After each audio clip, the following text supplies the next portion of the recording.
میرے نبی پاک صلی اللہ تعالیٰ علیہ وآلہ وسلم نے ارشاد فرمایا کہ قیامت کے دن اللہ تبارک و تعالیٰ جنتیوں کو خطاب کرے گا، کہے گا اے اہل جنت، تو وہ عرض کریں گے مالک ہمارے سار تسلیم سے تیری بارگاہ میں جھکے ہوئے ہیں، ہم حاضر ہیں۔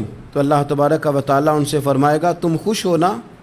رب فرما رہا خدا بندے سے خود پوچھے بتا تیری رضا کیا ہے؟ تو عرض کریں گے مالک ہم بڑے خوش ہیں، اس لیے کہ جو تو نے ہمیں دیا ہے ہمیں تو لگتا ہے وہ کسی کو بھی نہیں دیا۔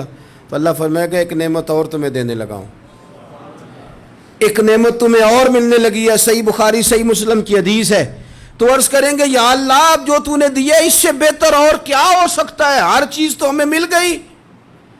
تو رب فرماتا ہے اب میں نہ تمہیں اپنی رضا دینے لگا ہوں، اب میں کبھی تم سے ناراض نہیں ہوں گا۔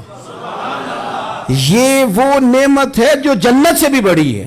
وَرِضْوَانٌ مِّنَ اللَّهِ اکبر، یہ نعمت جنت سے بڑی نعمت ہے کہ اللہ جنت میں پھر اپنے بندوں پر اپنی رضا نازل کر دے کہ اب میں تم سے راضی ہو گیا ہوں، میں کبھی ناراض۔